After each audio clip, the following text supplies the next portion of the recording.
All right, listeners, get ready, because today we're going deep into a topic you guys requested. Yeah. Emergency vehicles Right. and Class 4 licensing in Alberta, Canada. I love it. We've got some Yeah. juicy sources for this one. Yeah. Legal statutes, Oh, driver's manuals. nice. This is going to be interesting. It is going to be fun. Buckle up. Yeah. So you know how those sirens and flashing lights mean clear the way? Mm-hmm. But what actually gives emergency vehicles the right to bend the rules? Uh-huh. Like, what's the legal basis for that? Yeah. It's all there in the Traffic Safety Act of Alberta. Oh, okay. And it very specifically lays out the conditions where emergency vehicle operators can do things like exceed the speed limit, Okay. disregard traffic signals, Oh, wow. and even sometimes go against the flow of traffic. Really? Yeah, So it's not just a free-for-all when those lights and sirens are on? Yeah. There's actually a legal framework. absolutely. Yeah, there's a structure to it. And one interesting detail is that for those exemptions to apply, Yeah. the siren actually has to be going. What? Yeah. Really? So flashing lights alone aren't enough. Oh, wow. I always thought the lights were the main signal. I know a lot of people think that, Yeah. but it's really about public safety. Okay. The siren's like this auditory warning. Yeah. It makes sure people are aware that there's an emergency vehicle coming, even if they can't see those lights. Yeah.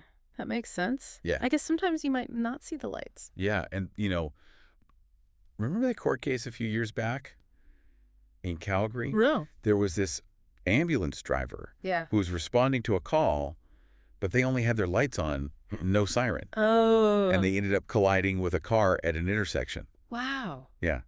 So the driver was actually found negligent Wow. because they weren't using the siren properly, Right. and they put other people at risk. So Here, there are consequences. yeah, big time. If you don't follow these rules, Yeah. there could be civil and criminal penalties. So the stakes are really high. It's so important for emergency vehicle drivers to understand and to really carefully follow all those regulations. Okay, so it's not just about getting to the scene quickly. Yeah. It's about doing it safely Exactly. and responsibly. Yeah. Okay. And then what about parking? Oh, yeah. Because I know they can park in some Yeah. pretty interesting places. They can, as long as those lights are flashing. Right. Yeah. So what's the deal with that? Well, it's all about balance. Yeah. Yeah. Balancing the urgency of the situation with public safety. Mm. So you wouldn't want an ambulance to be delayed Right. getting to a patient just because they couldn't find a legal parking spot Yeah. like a block away, Yeah. right? Okay, so they have some leeway Yeah. with the parking. Yeah. But it should always be done with safety in mind. Yes. Okay. Yeah. So you might see an ambulance like partially on a sidewalk or blocking a lane. You might? If that's the safest way to get to a patient quickly. Exactly. Yeah. And I've definitely seen some creative marking jobs out there. Yeah. It's really all about adapting to the situation, Yeah. finding the best solution, Mm-hmm. even if that means, temporarily bending the usual parking rules. Right. Yeah. So even with all these exemptions, Right. I imagine defensive driving is just Yeah. crucial Yeah, for emergency responders because they're often in really chaotic situations. Absolutely. Yeah. You're right. Those sirens and lights are mostly for the public's benefit, Right. but they don't just like magically clear the way Right. or guarantee safe passage. Okay. Emergency responders really need to be hyper aware Mm-hmm. of what's going on around them Right. and be ready to react to unexpected things. Okay. Yeah. So it's almost like a false sense of security in a Yeah. way. Because, like, when I'm driving and I hear a siren, I feel this urge to get out of the way Yeah. as quickly as possible, even if it means, like, Yeah. making a risky maneuver. And it makes sense. It's Yeah. a natural instinct, but it just goes to show why emergency responders have to be so skilled Yeah. and cautious. They Mhm. can't assume that other drivers are always going to react predictably or Yeah. make safe choices. That's true. right. So what are some of the driving maneuvers that can be especially risky for emergency vehicles? Well, one is reversing. Oh, yeah. Those vehicles are so big Yeah. and they have massive blind spots. Okay. Turning and changing lanes Yeah. can also be really tricky, Mm-hmm. especially in tight spaces. Yeah. And then not judging the vehicle's size properly Okay. or driving too fast for the conditions. Yeah. Those are common mistakes Yeah. that can lead to accidents. Yeah. I bet intersections are a challenge. Oh, they are. Big time. Because it's like this high-stakes game of chicken sometimes. Yeah. With drivers trying to figure out what everyone else is going to do. And Yeah. then you throw pedestrians into the mix, Oh, yeah. especially little kids Especially who might not understand the danger. Yeah, it must be so nerve-wracking Yeah. to navigate around them. So what's the advice there? Well, at intersections, Yeah, it's so important to make eye contact with other drivers. right. Slow down and make sure that everyone's clear on what you're intending to do. Yeah. And then with pedestrians, you have to be extra cautious, Mm-hmm. especially in your schools, Heh. parks, and residential areas. So let's say you're on a 4-lane highway. What's the recommended lane Oh, that's a good question. for an emergency vehicle? It's generally recommended to stay in the left lane. Okay. That allows for faster passing Yeah. and easier access to exits and emergency lanes if you need them. Okay, that makes sense. So picture this. Yeah. An ambulance arrives at an accident scene. Okay. What's the ideal way to park to make sure everyone's safe? Well, the main thing is to create this protective barrier with the vehicle Okay. so that you're shielding the responders and any injured people from oncoming traffic. Okay. So parking strategically to block off the scene is really crucial. Oh. Yeah, and keeping those lights flashing and those headlights on adds an extra layer of visibility. You know, it alerts other drivers to the hazard.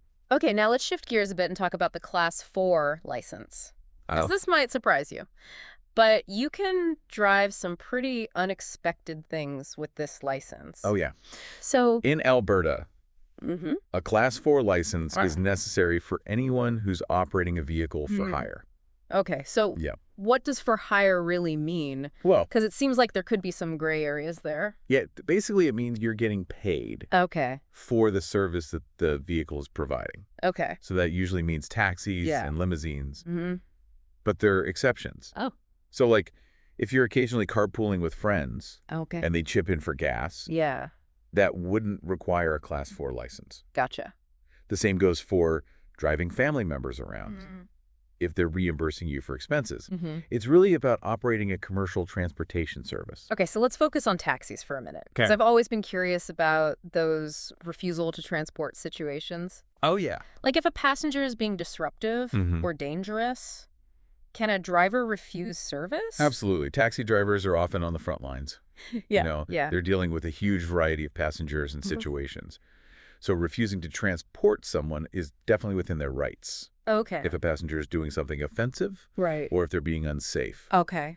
So think about a passenger Yeah. who's visibly intoxicated Yeah. and aggressive, or someone who refuses to wear a seatbelt.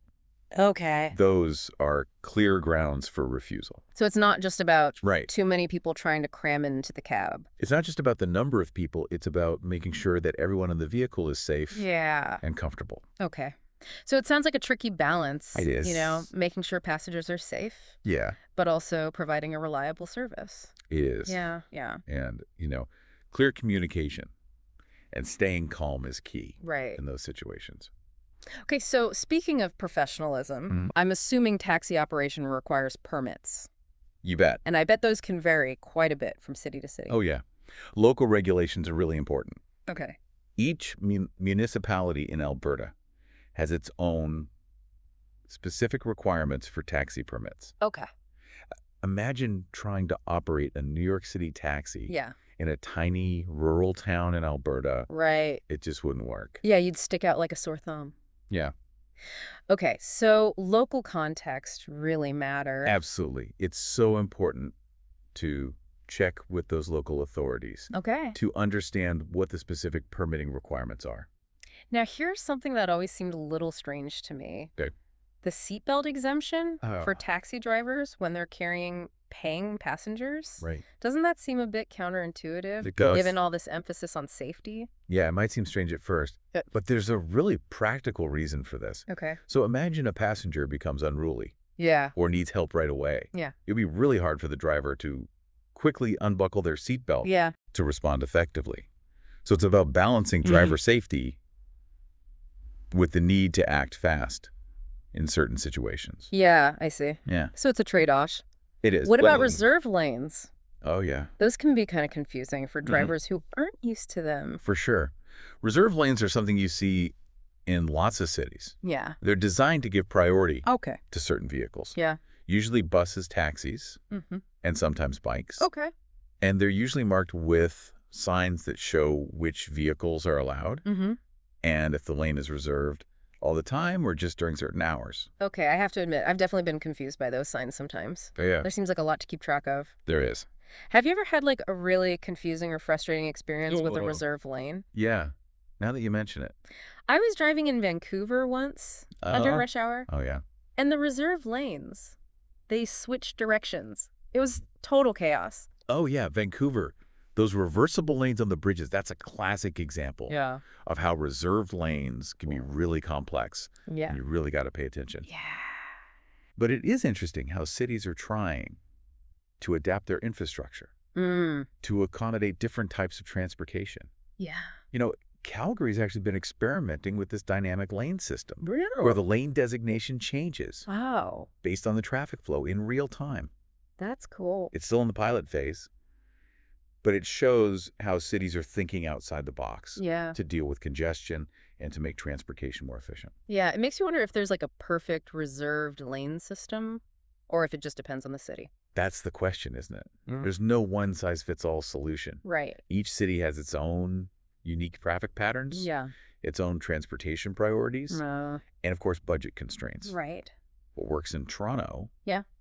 might not work in Red Deer. So it's not just about like No. painting some lines on the road Not at all. and calling it a day. It takes a lot of planning. You have to consider so many things, Yeah. like peak traffic times, Okay. the number of buses and taxis, Yeah. the amount of cycling infrastructure, pedestrian traffic, even just like the physical layout of the streets. Wow.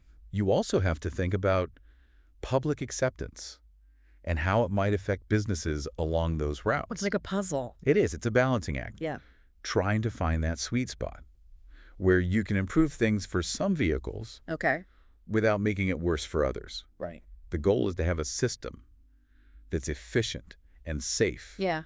and fair for everybody. Back to the Class 4 license for a sec. We've Yeah. talked a lot about taxis, but you mentioned it covers other for hire vehicles too. Right. Is there anything else that Yeah. our listeners might be surprised by? This one might surprise you. Okay. You can actually drive an ambulance. What? Yeah. Really? With a Class 4 license. an ambulance? I always thought you needed like a special medical license or something. Yeah.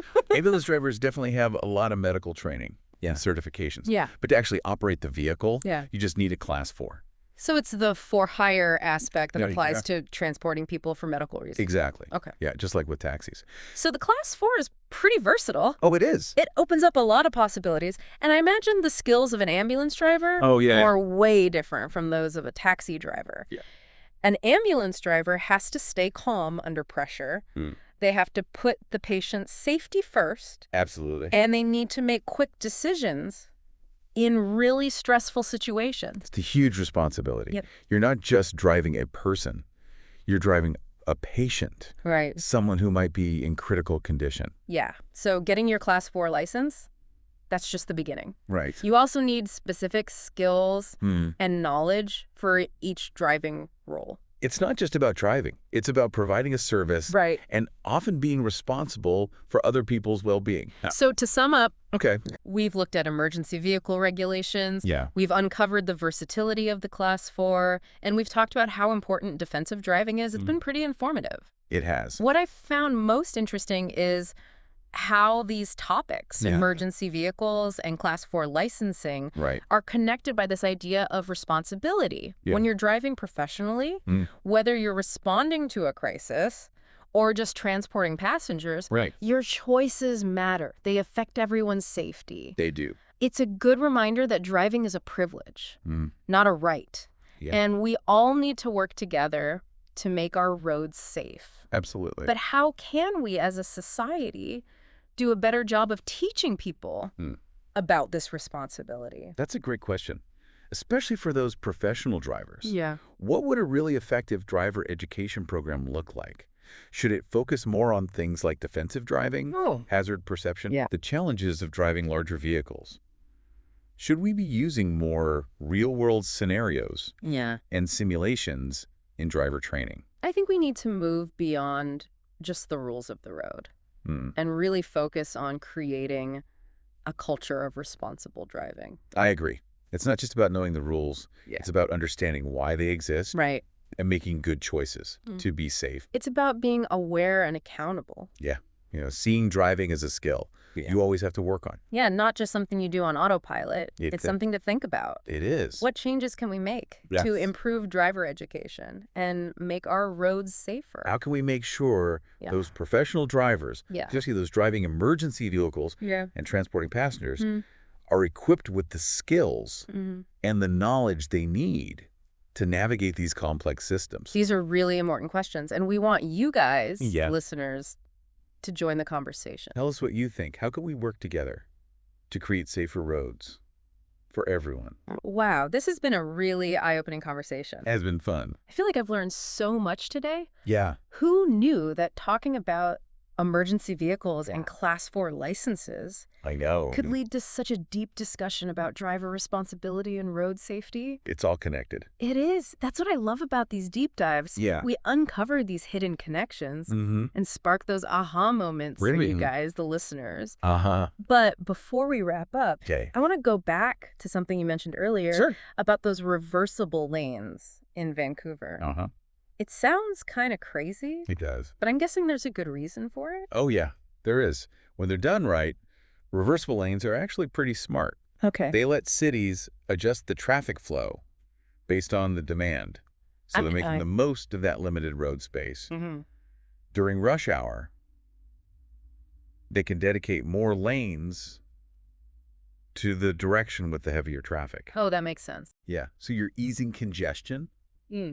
And maybe even speeding up those commute times. So it's like a road that can adapt to the traffic throughout the day. Exactly. That's really cool. It's all about efficiency. And it's not just Vancouver. Yeah. Cities all over the world are trying out reversible lanes. Oh, wow. As a way to deal with traffic and reduce gridlock. It's amazing how creative cities are getting with their infrastructure to handle these growing transportation challenges. Yeah. But it also shows how important clear communication and driver education are. Oh, huge. Can you imagine being a tourist in Vancouver and not knowing anything about their reversible lane system? That would be stressful. Yeah. You need good signs, public awareness campaigns, even navigation apps that can tell drivers about these lane changes. That's how you make sure the system works and doesn't just cause more confusion. It seems like transportation planning is all about balance. You have to think about the needs of different road users, the environment, and of course the budget. And it's a conversation that never really ends. As cities grow and change, so do their transportation needs. Right. We always need to be looking at our infrastructure and our policies to make sure they're still working. Okay, so to wrap up our deep dive today, we've covered a lot of ground. We have. We started with emergency vehicle regulations and the Class 4 license, and we ended up talking about driver responsibility. It all ties together. It does. Reserved lane systems and the challenges of transportation planning. It's a good one. We've also touched on some important questions about driver education, public awareness, and how to create a culture of safety on our roads. Big topics. Big topics. So thank you for joining us on this deep dive. Yeah, thanks for listening. Remember, knowledge is power. It is. Especially when it comes to transportation. So keep exploring these issues. Keep asking questions. And share your thoughts with us. What would the perfect transportation system look like in your community? Yeah, how can we all work together to make our roads safer and more efficient for everyone? Keep those wheels turning. Safely. Safely, of course. Of course. And we'll catch you on our next deep dive